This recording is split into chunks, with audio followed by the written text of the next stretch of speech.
So welcome to the Snap, Crackle and Pod podcast. Today we're here with Bruno Calver, who heads up the solution engineering team at Sigma. Bruno, welcome. Great to have you on the podcast. Thank you, David. Pleasure to be here, of course. Fantastic. So it'd be great to hear a little bit about your role at Sigma.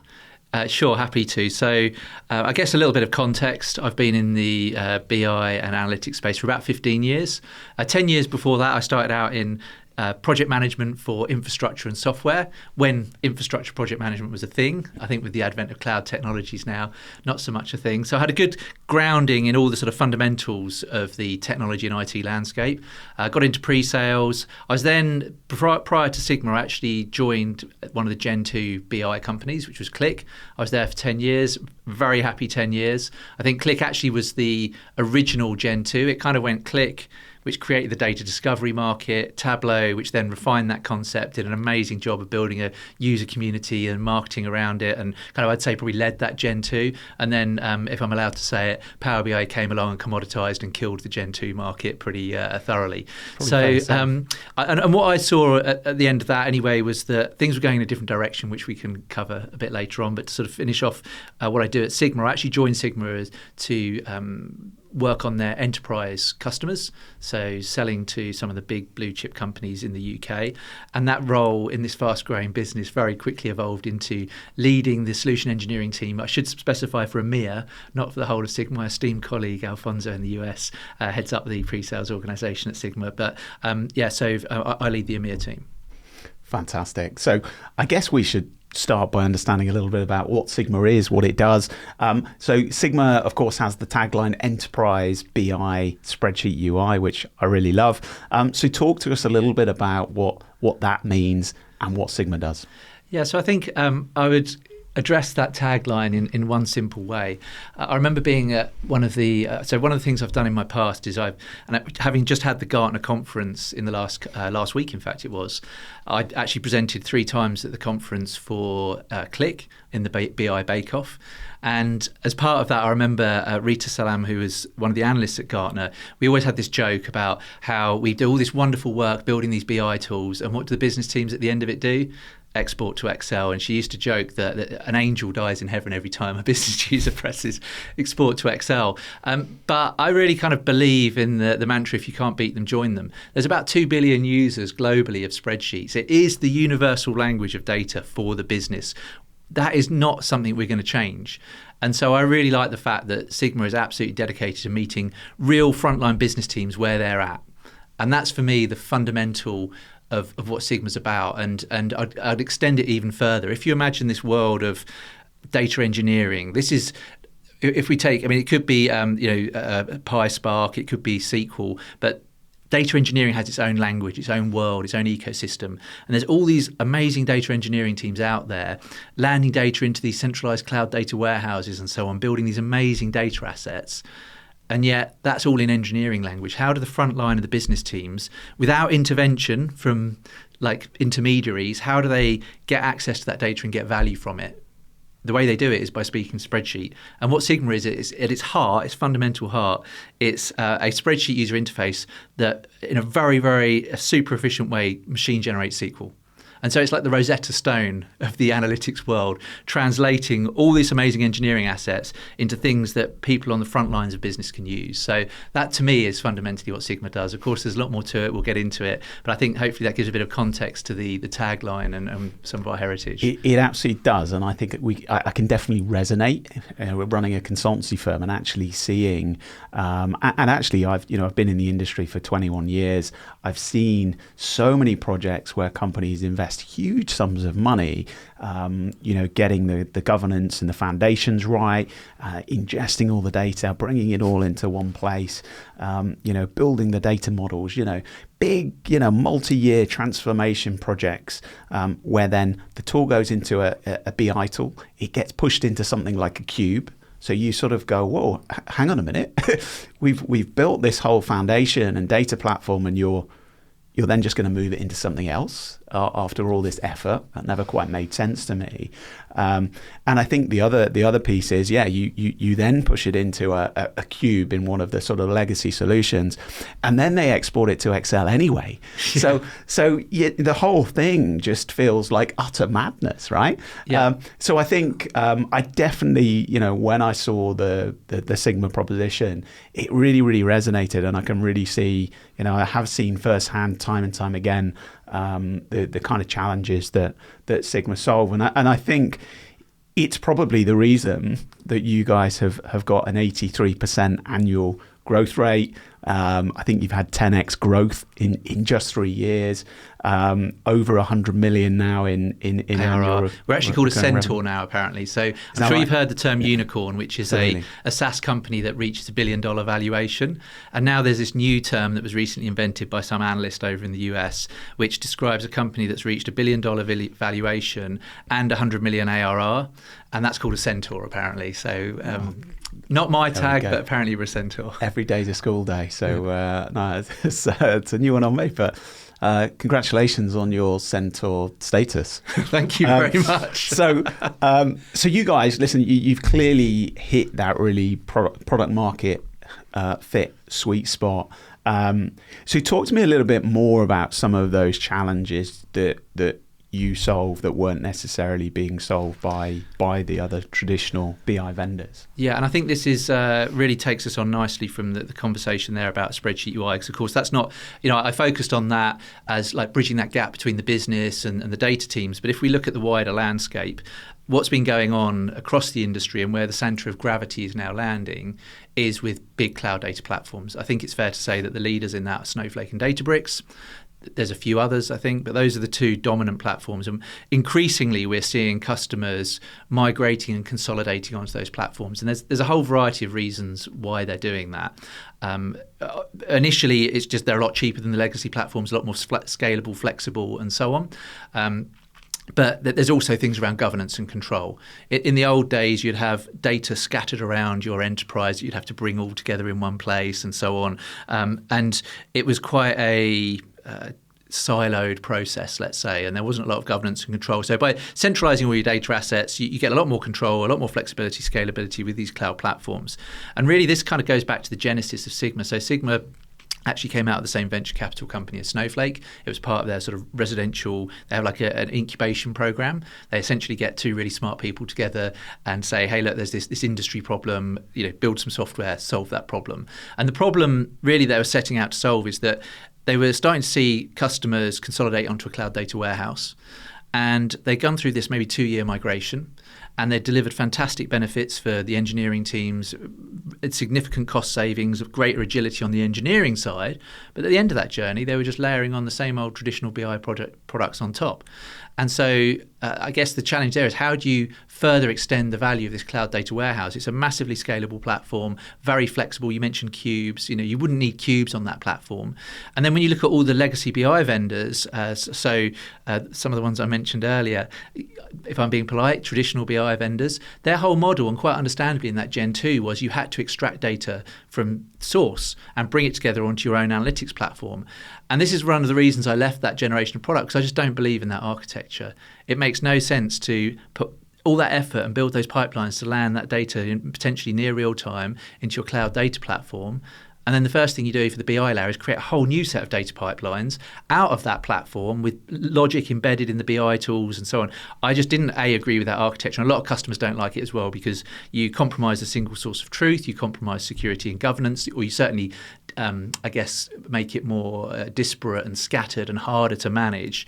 And then scalability as well. So as much as some of these tools have developed direct query solutions as an afterthought, there's a massive difference between building a tool from the ground up, fundamentally designed to work optimally and integrate with a cloud data platform, as opposed to building it as an add-on afterwards. And so we just see from an end user point of view, they start getting a lot more scalability, so they can work with millions of rows of data at its most granular level, which is what business teams want to do. They want to be able to see the individual transactions and potentially act on it, and they want to do that scale. But then the IT teams need to make sure that it's secure, it's efficient, it's harmonious. It doesn't make sense to IT teams to duplicate that data and so on. So I think, firstly, there's that whole architectural fit that we see really resonate with customers, and then there's benefits to the end users. I've talked about the spreadsheets and that sort of unique value proposition. And ultimately what that means is, and we see this with a lot of our biggest enterprise customers, because now the teams can genuinely self-serve. Self-service was talked a lot about in the second gen of BI. My experience is it's really only developers and power users who are building content. Others were just consuming dashboards. And so dashboards just became a way of keeping score. And every time you wanted something new, you'd log a request for, I don't know, more granular data, different drill down paths, different objects, different tabular reports, whatever it might be. And so there was this massive bottleneck on central teams. And those central teams are full of really smart data analysts who can probably be doing a lot more P&L impacting activity than they are. And so really by having that translation engine, it really empowers the business to innovate and develop. And that's one of the switches we see flip with Sigma, is where development and I guess solutions will come out of a central IT team that might collaborate with the business, then I guess push out in that developer consumer relationship. We now see across our customer base, customer frontline business teams coming to the central team saying, hey, look, I've built this app in Sigma with some workflow, with some writeback and some analytics. Can you now help us productionize this? Because we've got more than, say, 10 people using this particular product. So that's to me what's really, I get really passionate about, is actually the people on the front line that know their business best, that understand exactly what's going on in the coalface, empowering them to innovate. That's always going to be a more efficient, on-point solution. And it's going to be able to keep up with the pace of modern businesses. So that's really kind of like the second big part, which all relates to the spreadsheet UI. And then the final thing I want to say, I know that I've spoken a fair bit now, but the final thing I wanted to say on the differentiation part, I think a lot of people are very derogatory about business users because they think they just use Excel because it's familiar. And they think they're lazy, they don't want to learn new tools, maybe they have other things to do with their day. I don't really fully buy that at all. A lot of business teams are extremely data literate, know exactly what they want to do with data. And the reason they love spreadsheets is, yes, okay, it's a familiar interface, but it's because they can write data back. They can actually mix their own user-created content with the system data and run workflow around data. And I'm absolutely of the belief that the BI industry got completely carried away with the value of visualizations and dashboards. They just keep score. Not to say they're not valuable, they are valuable, and Sigma is also a fully enterprise BI-ready dashboarding tool and everything else, and that's an important, that sort of like reporting and keeping score part of the business is very important. But what a lot of teams really want to do is run workflow around data. And you cannot run workflow around data unless you've got some ability to write back, which is what Excel allows them. And that's really where Sigma has, I guess, led the market, which has now led to Gartner including writeback as a key capability in their BI tool analysis. And because there's really an understanding that people want that bi-directional relationship with the warehouse. And so the Sigma writeback actually writes back to the warehouse. So you still have the governance and security and control. You can see full lineage what's going on, but you have all of the benefits of genuinely being able to run operational workflows around data. So those are the three big ways in which Sigma, I guess, is changing the market. And it's interesting, isn't it? Because for years and years, IT have pushed back and said, oh, no, you shouldn't be changing data or you shouldn't be writing data back. But I think writeback doesn't necessarily equate to low governance, right? You can still have well-governed, well-controlled writeback, right? So I think there's a misinterpretation, I think, sometimes is, oh, if that tool writes back, that's not secure and safe. You can make sure you put the right parameters around that to govern it. Absolutely, and that's where we'd rely on really strong implementation partners like Snap Analytics to really help wrap the right governance around writeback. Fundamentally, point one, and you're completely right in what you're saying, by the way. Like a lot of enterprise customers I work with are like, well, it's going on over here in spreadsheets, but that's kind of not on my platform, so I'm not going to worry about that. Which is, I understand where they're coming from on one level, but looking at it holistically as a business, it obviously, from a lesser of evils point of view, it's much better if that writeback's happening to the warehouse where you've got governance, you've got an audit trail, and you've got visibility of what's happening. So that's point one. So even without wrapping any process and control around it, you're in a better place doing native write-back. That's point one. Point two is then to your point, how do you then wrap an operating model around that to make sure that you kind of manage risk? And that's where implementation partners are really critical. Yeah, absolutely. I had a really interesting conversation with our head of data governance, Martin, about this. One of the core areas in data governance is accessibility, making data accessible to the right people that need, and the right data that they need to be able to do their jobs. And that's not necessarily counter to data security. And one of the things he commented that if you don't give them access to information, they will find a way, and it will probably be completely ungoverned and completely Wild West. So they'll find a way to get that Excel spreadsheet. They'll probably share it with everyone else in the team.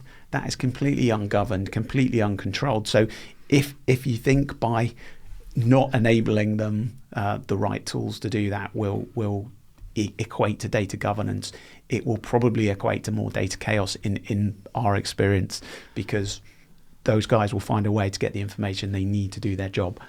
100% agree with that. And I think I would say there's a bit of philosophical battle going on at the moment as well, because I think you're describing a situation there where I think there's some data engineering and BI products out there that believe total lockdown is the way and 100% governance is the way to do things.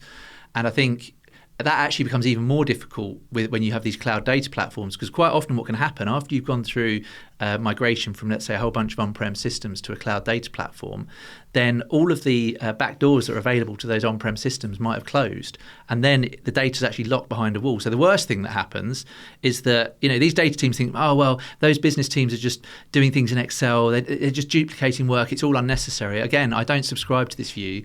People don't go and grind Excel endlessly for fun on a Friday night. There is a reason they're doing that, and they're running important workflows. And so if you lock that down, you're really putting the business into a nasty straitjacket. That's not to say that there shouldn't be governance as well. And really Sigma's whole philosophy is to allow both. So we can have a semantic layer, we can have a sort of fully controlled, governed, let's say, data app, which I know we'll talk a little bit about later, that supports specific controlled workflows. But I also fundamentally believe it's important to allow the business to experiment, innovate, and so on. And that's really where this idea of this translation engine comes in, because it's in that last mile of delivery. So you can build central data assets, but those teams on the front line that need to run a business process or do some work in some way, that data asset isn't going to be exactly how they want to see it. And Sigma allows them in that spreadsheet UI just to adapt that view, put some SQL logic on top of it to make it look like the thing that they need, but with a full audit trail and without fundamentally changing the underlying data, and always working with live data. So I think that's kind of like the happy place, is to have the ability to do both. And there'll always be the need to add those groupings, classifications, and they might vary across functions, right? There may not be a universal view of 100%. A grouping of customers, and that is just the reality of businesses, right? You're 100% right, and a great example of that when you're talking about sort of specific personas and teams. Usually the first sorts of teams, it won't surprise anyone to know, that really get on with Sigma are finance teams. Finance spend their lives in spreadsheets. And the reason finance teams love Sigma so much is because it's exactly that ability to personalize some of that centralized data asset. Because what you find is the way that finance buckets up revenue is very different to how the commercial teams bucket up revenue. And so there's this constant translation process going on between how finance see the world and how commercial operations teams see the world. And then you have a whole bunch of mappings and reference data and so on in between that has to be constantly on a weekly, monthly, daily basis changed and adapted and so on, so that it's constantly put in a different view. You cannot possibly, well, you can try and have a central BI team that, every single change that those salespeople want to make to the view of the world has to go through some ticketing process, but they're going to have pretty miserable lives just responding to various tickets and doing quite low skill data work. Yeah, and actually it makes sense to push that kind of work back to the originator of the data, right? And who knows the data? Who knows the data? And again, this goes back to sort of like, I think sometimes complacency of data teams say, well, we know the data, the business don't know what they're doing, all of this. No, I'm sorry. The frontline business teams know their data better. Yeah. There might be some little data engineering concepts they don't quite get in, full outer joins or something, but basically they know their data and they know their business, and they're the real experts. And I guess this was part of the idea of the data mesh concept, right? Yes. Is actually get closer to the business domain, give them more control, give them more power. And I guess that's kind of what Sigma is about, right? Yeah, 100%. And the data mesh is a great architectural expression of that idea, where you have like a central data asset that's standardized and repeatable with federation around it. But to have that federation, you've still got to bridge the gap between what that central data asset looks like and how it needs to be adapted to the frontline needs of the team. And yeah, to your point, that's kind of one of the key problems Sigma solves. And I think, historically, just adoption of BI tools has been woefully low, right? And I think it's really interesting where, almost as practitioners, and I'm probably guilty of this as much, as every other consultancy is, that this solution is going to be completely revolutionary and transformational for you. And, we do all the work and we've got an incredibly rich, hugely valuable set of data. It's now in a star schema model, it's being loaded, near real time, and, that's there. And then you look at the stats in terms of who's actually using it, and you're like, oh, we've got 15 users logging in each day, and ultimately, we know that data is valuable for that organization. We know it's potentially transformational, but they go, well, I don't really want to have to go and learn how to build a Power BI dashboard, or the Power BI dashboard doesn't really have the information that I want. So you've built that dashboard for one user. Yeah. Actually, there might be 10 different consumers of that, and they all want a slightly different view or a different perspective of that. And I guess that's, again, where the kind of self-service element comes in. If you can give them something that doesn't have a steep learning curve, you don't have to go off for 2 weeks and do the Power BI certification or Tableau or any other tool. You can actually, we can give you something that looks very familiar. There's, a very quick kind of, upskilling process where you can really, it will look familiar to you on day one. Yeah. I just think, and I think it shows in the Sigma implementations that adoption is just far greater than in some of those other solutions. I think there is still a place for them. 100%, yeah. But actually, there is still a place for dashboards, but I think it's understanding, what's a suitable home for a dashboard. Okay, if you've got the monthly board pack that you present in the board meeting, that's very different to giving the finance access to tools that are agile and self-service and really enable them to kind of answer those ad hoc questions and do that what if analysis, scenario planning, and all of that kind of stuff. Yeah, I agree. And I think you just touched on probably the one subject that I think is the single most important thing in our business, and that is adoption. There is no other measure of how successful the technology and platform and data assets you've built is within a business aside from adoption. That is the key metric, and I totally agree. Like I think adoptions. I've written on this in the past, and something I've thought about a lot because I do think it's really key. And there's a lot of things you can do in terms of change management. That's definitely one thing that helps a lot. Is not just treating projects as technology projects, but recognizing that they're people change projects and bringing in the right skills. Because quite often we just rely on technologists to roll these things out, and they don't necessarily have all of the communication and sort of visual communication, understanding of channels and styles and all of that good stuff that can really help people make a change and change the way they operate. That's kind of one whole area of, I guess, helping drive adoption. Another area is exactly as you said, and this is relating to this whole thing of a spreadsheet UI, this idea that there's this low skill barrier to entry. You're lowering that barrier to entry because it's a familiar environment. That's definitely a big deal. I still think, though, there's still a gap, even at that point, because, of course, Sigma is not Microsoft Excel, and it's not a spreadsheet, and it is still column-based. It's still SQL behind the scenes, which I think is advantageous because it actually stops a lot of human error. If you start having everything cell-based, then you're into the spider's web, and that's got its own challenges. But there is still this gap where, imagine you're a finance person. We'll use the finance persona. It's Saturday night. It's end of month. You're using Sigma. You've had great fun with it. You love it, and this is a really important part of the pool because now you're not having to stitch together multiple spreadsheets, all with different aggregations, emailing various different people, all flying around the place, and then having to refresh it, and all the manual workflows that go with that. It's all just in one place, live edit with all your colleagues on fresh data all of the time. Like, they love it because it they can see it makes their life easier. That's number one. It's not just about taking spreadsheets away. It's about giving them something better and more scalable. But that still only goes so far, because on that Saturday night when that finance person's got a job to do and they're like, oh, right, no, I need to compare this period with this period, but I need to then do like a moving annual total. And, oh, no, God, how do I do that in Sigma? Like there's some AI tools in there that can help them, that can translate, let's say, spreadsheet formulas into Sigma language. But ultimately, they might still come across problems where they're stuck. And what are they going to do at that time? Well, probably they'll offboard into a spreadsheet if they really get stuck. And so what Sigma has is a unique support model with live chat.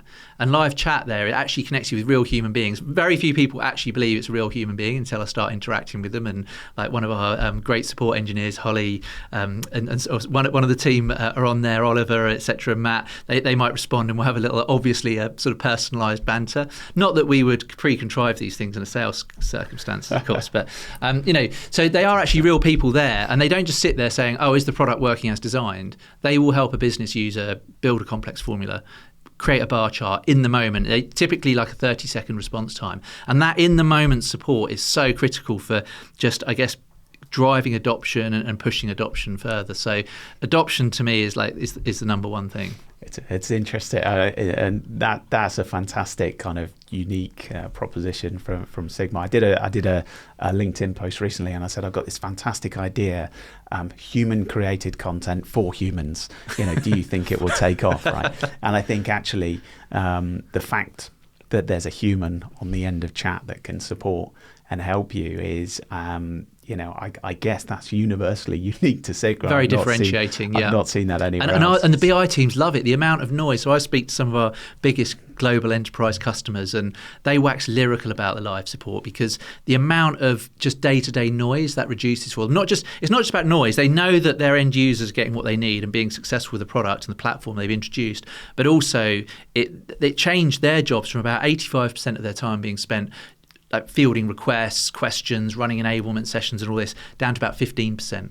Wow. Because it's a combination of factors, in fairness. It is the intuitive nature of the product and the way it allows business teams to innovate and adapt those central assets, but also because they can just contact our live support engineers. And so that central team then can really focus on P&L impacting activity. And so it's a benefit for everyone. The data teams love it and the end users love it. So yeah, it's a really powerful adoption tool for sure. And reassuring to know that humans can still be useful in 2025. Yeah. Fantastic. We've got a few years left, hopefully. We've got a few years to go. So of course, like in the BI space, we've been trying to prevent this sort of proliferation of Excel spreadsheets for a long time. It sounds like you guys are definitely contributing to that. But what are, I guess to the doubters, what are the problems with spreadsheets? Why can't I just continue to export data into my spreadsheet and merrily go about my business? I've done it for the last 5 years. Yeah, so I could come up with a really sort of like typical, central IT. I'm an IT architect, and I've seen that, yes, we don't have any governance and control over this, and we've got to stop using spreadsheets. That message, honestly, is not very interesting to the business. I think, they appreciate the issue, but they've got a job to do. And so I don't think, whilst that message is true, and I don't mean any offence there to any IT architects and so on, and it's something that central data teams and IT teams have been trying to solve for a very, very long time, and there's a good reason why they have not been able to solve it for a very, very long time. I think the reason... So there's that side of the reason that spreadsheets are bad. But when we think of it from a business context point of view, the number one reason spreadsheets are bad is because in the world we live in today, there's more and more data, it's more and more complex, and there's just so much manual work that goes in around spreadsheets in the business. And again, just like the BI teams need to be spending less time in low value kind of ad hoc requests and so on, like doing extracts of granular data for business teams or changing a drill path in a dashboard or something like that. The business teams need to spend less time munging together spreadsheets and collaborating with colleagues, running workflow around data, and more time doing their job. And that's fundamentally why spreadsheets are bad, because with the data volumes that you deal with today and the complexity, it's just not an efficient platform for a big company to be running data operations around. And it is amazing, isn't it, the scale of some of the companies that are still running core business processes on spreadsheets. I've been, I won't talk specifics about some of the things I've seen, but macros running on servers under desks in large global organizations that are actually business critical. I've seen that, and I've seen the cleaner turn that off once as well, and all hell breaks loose. So the problem is, though, I think as well, one of the challenges I come across, especially with enterprise customers, if you go to a central IT platform manager and say, hey, how many people out there in the business are running critical workflows around spreadsheets? And they're like, oh, I don't know really, maybe some here and there. And then they and you say, well, why don't you go and ask the business? They go and ask the business, say, hey, you lot, so who's using fragile spreadsheet workflows around here for critical business processes with customer data in them? And it's like, the tumbleweed blows through. They've almost got no chance of ever finding out what's going on. And that's kind of one of the hard things about building a business case around this stuff, because it's very hard to fully quantify how far it's going. And so quite often what we see with enterprise customers is there's really smart IT architects and central IT teams and so on that really see, firstly, the architectural fit of Sigma, because it's all fully live query. So everything's pushed down SQL to the warehouse. So that means that that warehouse is the compute and storage engine. The data never leaves the warehouse. So you've got full control, governance, and so on, with all the flexibility that's so they get the architectural fit. That's kind of like number one. But then they also get that there are lots of teams out there doing it, even if they can't see it. They just, from their extensive experience, like us in the industry, they know that stuff's going on out there. And so even if you can't find a killer use case that says, if we introduce this tool, it will make this process 100 times faster, they know there's so many of these processes going out. And this is what we see in customers. Once the tool lands and business teams actually see that it makes their life easier, quicker, more effective, all of that good stuff, it spreads quickly and you just see adoption. Normal adoption rates around 20% in the industry. Sigma's more like in the 80 to 90%, because people really feel like they can make this work for those day-to-day workflows, which is the big difference. Yeah, and I think it's all about bringing something better, right? Rather than saying that's bad. That's bad, exactly. It's saying, hey, we've got something that solves all of these problems, enables you to query massive volumes of data, which you're not able to do in Excel, and actually share it with your wider team without having to send the 2 gigabyte spreadsheet, which then might contain some things that shouldn't be and shared. I think I guess this parallels with the kind of energy situation and the kind of carbon neutral goal. I think, look, we will only solve that problem when we've got something better, right? Whether it's hydrogen, whether it's fusion energy, when we've got something cheaper and better, people will go, hey, that's cool. I'm going to. Why wouldn't I use it? I'm going to use that. Why wouldn't I? Whereas I think when you try to put punitive measures in, I mean, we've seen it just doesn't work, right? Yeah. So I think bringing the business something that they love and is actually solves a lot of those challenges is a great kind of mindset and mentality to have. And so obviously Sigma isn't just a BI tool. It's a lot more than that. Thank you for saying that, David. We've talked about the sort of replacing Excel with something better, more scalable, more future-proof, and more governed. But of course, you guys talk a lot about data apps for everyone. So it'd be really good to understand, what is a data app? Why does it matter? Why should I care? Good question. So we've really started pushing this concept of a data app, because what we were seeing is that, going back to this idea of building workflow around data, so we see amongst our customer base, our customers love the input tables. They love being able to write data back to the cloud data warehouse, mix it with their system data. They can do things in there like forecasting, what-if analysis, a whole range of different use cases. And really then a natural extension of that, going back to that idea that the business were then starting to build workflows around this, and then seeing that, more and more users are now collaborating around this workbook.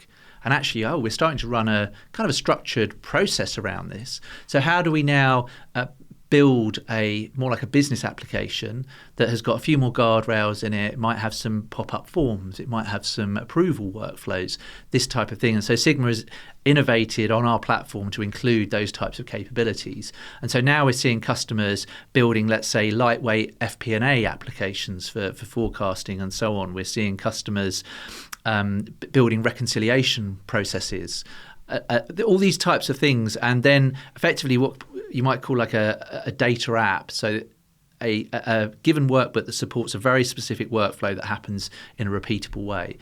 And so essentially that's what a data app is. It's a kind of packaged, pre-built somewhat locked down. I don't like that word, but it's locked down because there is a repeatable business process and it supports that process. One of the really good things about Sigma data apps, because you can build data apps in other products, like if you wanted to, you could build something, say, in Streamlit. You could build something using maybe Power BI and Power Apps and so on. I think the big differentiator about the way Sigma does data apps compared to a lot of these other platforms is they're for non-technical users. So you do definitely need some technical expertise to set them up in the first place. You need to know Sigma. And again, that's where people like Snap Analytics and our sort of boutique partners come into play, because they have that SME knowledge and expertise to help customers establish those platforms. But from that point, because it's all a spreadsheet UI, customers, like with proper handover and documentation, customers can quite happily change some of the forms. They can add in new bits to the workflow. Like it's a clicks, not code platform. So then the maintenance and then potentially the ongoing build, and we do see then customers building data apps themselves as well. All of those things can happen by non-technical users. And the other great thing is what we often see is you might have data science teams that have built these Streamlit apps, and then they publish them out into the wild, and the business users love them. And then these really highly skilled Python developers are locked down supporting these fairly noddy, and I mean noddy from a technical point of view, not noddy in terms of the importance of the business, but these fairly noddy applications that isn't really a best use of their high value skills. And so I guess data apps solve a number of those types of problems. And then the final challenge that data apps solve, and we see this within our own business, we had a multi-million-dollar spend on SaaS applications. And every time we introduced a new SaaS application into Sigma, that was, firstly, it was a recurring revenue or recurring cost for the business, impacting our profitability. And secondly, every time we wrote data back into that data was being distributed into another cloud, which we then had to bring all the way back into our Snowflake instance to then do the kind of analysis and so on. And so what we started doing is building like pipeline forecasting applications. So no more Clary, decommission Clary, do it all in Sigma. And then it's like, oh, actually, well, if you can manage all your pipeline in Sigma and you can view all your reports and so on, we don't need these viewer licenses in Salesforce anymore. And so we massively consolidated a multi-million-dollar SaaS app spend all into Sigma data apps. And not only do we massively reduce our costs, we've massively simplified our data landscape, because then all the data is just contained within our Snowflake instance. And now you've got everything in one place rather than having created more silos, right? Which is ultimately what you want to get to. Exactly. Yeah. So fantastic. I wouldn't call that a nutshell, but in a large explanation, that's kind of what data apps are all about. Yeah, fantastic. So what are some of the really impactful data app kind of use cases that you've seen in customers? Yeah, so I've mentioned a few around forecasting, what if analysis, reconciliations and so on. The one that I'm seeing the most of at the moment is, and it's not glamorous, but it's something that goes on within every business, and I alluded to it a little bit earlier, is what I call reference data management. So there's lots of companies out there that as part of their day-to-day business, they have product hierarchies, they have organizational hierarchies, they have mapping tables that map different entities together and basically harmonize data from one system and another system. When you bring it together, how do you kind of match values and all of that kind of stuff? That's kind of all falls into this realm, what I call reference data management. And someone has to manage that. And typically how that's being managed today is in spreadsheets and request processes, and people are filling in spreadsheets, emailing it, getting it approved. That's sent to a data engineering team, again going back to low-value data tasks, who are then having to update the mappings in their ELT processes to match like what the business is sharing. And you think, surely there's a better way of doing this. And it's really frustrating the business, because it can sometimes take from the point that it needs to be changed to it actually getting implemented and flowing through into the system can be a couple of weeks after all the approvals and the emails and everything else that goes on. But business needs to move quicker than that quite often. Like when there's product changes or system changes, etc., it needs to happen quickly. And so what I'm seeing then is customers using Sigma to effectively manage those hierarchies, manage the mappings, manage the sort of common terminology, all through a kind of an input table and a if you like, curated UI. And you can even have approval processes in there. So you can effectively have an analyst or someone that's sat in one of the business teams, like a product owner or something like that, says, like, I want to, this product no longer exists, and these are the 2 or 3 new products, and these map here and here, and this is what it means to commercials, our commercial teams, this is what it means to our finance teams, do all of those kind of like entity mappings, and then they can submit that to their manager, who can then approve it in Sigma. And as soon as that approves, there's a process that's running in the background, monitoring that write-back table and saying, that's changed, I'm now going to, and within like a few minutes, that's then all reflected across the data.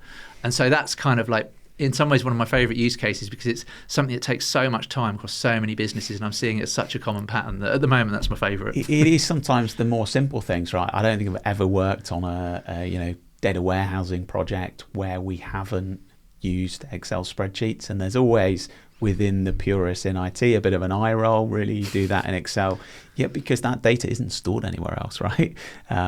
It's business knowledge almost that has to get translated. Again, going back to this idea of translating business language into central IT team assets, it's business knowledge that has to get translated into those data engineering workflows. And again, being able to embed that governance in there, so that approval process, it's difficult to do. I know you said in Excel there's an approval process. There's often not as well, right? So it's worse when it's in Excel and there is no approval process. I've seen product I've seen product mappings get changed in a very large CPG company. The people that really understood the platform didn't know those mappings got changed if there was an approval process, and it caused a huge number of problems, right? Yeah. In fact, sales just disappeared for one of their key products, right? Because somebody had changed a mapping table. So I think, actually saying, look, hey, here's a process that you can build very quickly, but also bringing that power to the business. IT don't want to be having to maintain spreadsheets, right?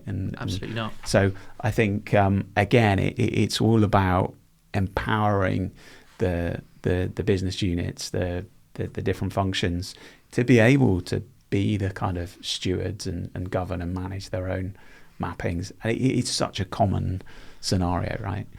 And I think the other one I guess you guys see is the kind of forecasting, planning scenario. Yeah, forecasting is. I avoided saying that one because we see that even more. That's probably the premier one is forecasting and forecasting workflows. But I think that's kind of a well-known one. And there's kind of lots of dedicated SaaS apps out again there. But often we go up in competitive situations, we go up against dedicated SaaS platforms. And I think customers often think, well, like they feel a bit like they're quite heavy. It's like a sledgehammer to crack a nut. Sometimes we don't need all the complexity that these platforms offer. And some of them are very in-depth, complex platforms and have a lot of know-how, if you like finance-specific know-how built into them. Look, there are still some customers that need that level of depth, and I don't think we're saying we replace those, but there's a lot of forecasting processes, especially in supply chain, inventory management, as well as finance teams and others, where they just need to be able to reliably put in numbers with an audit trail and mix those in with the system data and then manage that easily ongoing. And so, forecasting is probably the single biggest data app use case. Because I think right now you've kind of got the two different ends of the spectrum that we see. One is you've gone and invested $2 million in a new, planning FP&A tool. platform. Yeah, and actually sometimes that's just being used as another data platform almost. You're not just even an input, using like a data input tool. Yeah, of sorts. and I've seen a scenario where there was an incredible amount of spend. They were like, but we're not really using all of the sophisticated modeling. We're just kind of using it as a data store. And I knew what that costs, and it was enormous. Yeah. So actually, I've seen that play out. The other scenario is, we still do that in Excel. Yeah, right? That's at the other end of the spectrum. Surprisingly large organizations are still going, SharePoint list or something. we just put the numbers in and we run this macro and it comes and spits the numbers out at the end. And we just hope that Susie doesn't put the wrong number in there because, So I think there's kind of, and I think Sigma sort of perfectly fits in that, hey, we don't want to go and spend $2 million. Actually, our forecasting and planning process is relatively straightforward. I think even if it's not, you've got things like Cortex and you've got some of the AI capabilities and models that you can now run within. We do it ourselves at Sigma. So our managers have like a Cortex question bar within the pipeline, and any deal they can go in there and say, what's the risk on this deal? Do we have a strong champion in this deal? And it will basically be able to scan all the record logs, Salesforce records, everything else, all the contact that's been happening, how frequently that contact's happening with the champions, and give you very, very good answers. Fantastic. And it's obviously working because you guys aren't doing too badly, are you? So. Yeah, indeed. I guess, thank you, Snowflake Cortex. So it turns out we're something like the third or fourth biggest user of Snowflake Cortex services on the planet, which for a 600-odd person company is is quite surprising. And that is because, going back to this idea, is that we make all of those technical services in Cortex accessible through a spreadsheet UI. So every line of business, from your marketing partners, sales operations, IT teams, they're all using Sigma and that spreadsheet UI, and able to call all those AI services, whether they're calling LLMs for like complete and summarize functions or sentiment analysis, whatever it is. That's all like just a few key clicks away for those business teams. So fantastic. Yeah, there's no greater kind of testament to capability as that other than sort of saying, well, hey, we use this and it works, it's really effective, right? Yeah, it supports and underpins our business. So fantastic. So moving on to business impact, I think what we're seeing now is customers don't just want to know the technical, we've talked about the architecture and some of the benefits, but in terms of kind of true business impact, so looking at finance teams and sales and marketing teams and the guys on the coalface, what kind of impact are you seeing them actually deliver for the business by using Sigma? Yeah, it's a really good question, and I think I could come up with a whole number of like metrics and so on around very specific use cases. But I think when you look at the BI industry, one of the things that makes BI very difficult, or analytics and data in general, is that it's on some level it's quite a discretionary spend, it's quite fluffy, and the benefits, going back to that idea of all those spreadsheet workflows that are going on out there, the benefits are quite dissipated across an organisation. So there's a lot of it going on everywhere, but it's kind of hard to measure and hard to understand. But I think in terms of business impact, it really comes back to three key things. Okay, so if we just think of all the different personas in a large organisation, so you've got the BI teams.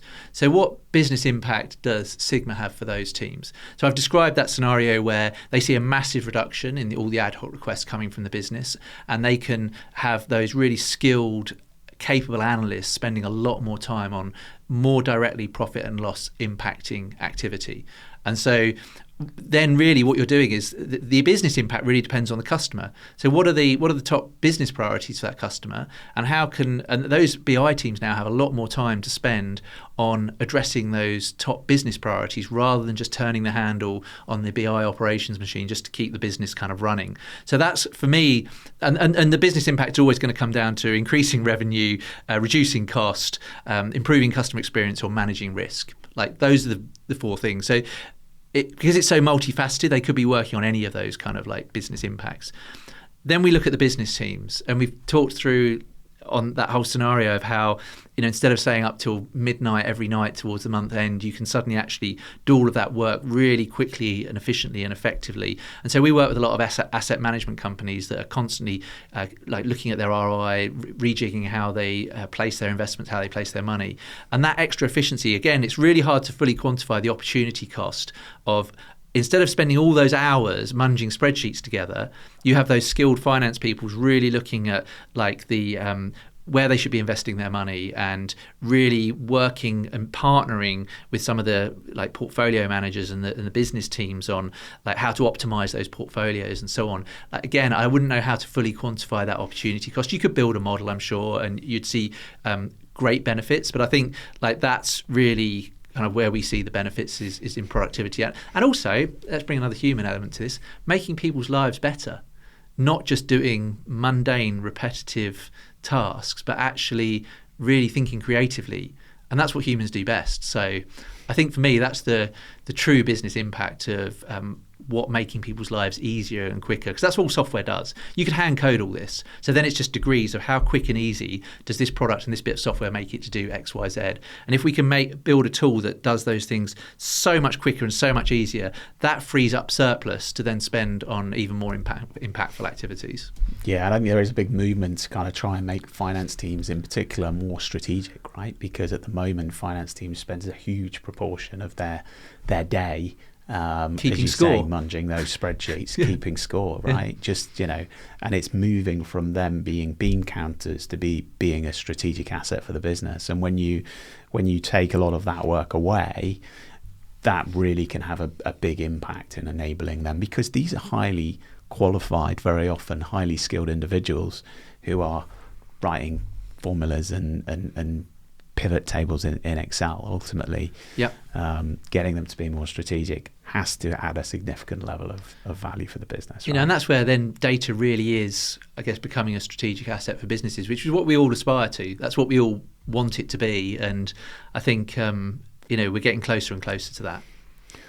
Fantastic. And it's great to see Sigma playing such a kind of key part in that journey with many of our customers. So Bruno, if I'm a CEO, a chief data officer, or I'm a head of BI in an organization, how do I know if Sigma is going to be a fit for my organization, or how do I know if it's not going to be suitable? Yeah, no, great question. I think that first and foremost, I mentioned it earlier, but Sigma was built from the ground up to work with cloud data platforms like Snowflake and Databricks. The other main ones are Google BigQuery, Amazon Redshift. But ultimately, if you as a business are not there yet, and you haven't at least started that journey, then Sigma's not the product for you, because you can't. Sigma relies on those platforms as their compute and storage engine. So you wouldn't be able to use Sigma in the circumstance that you haven't really started a strategic migration onto those platforms. So I think that's one area.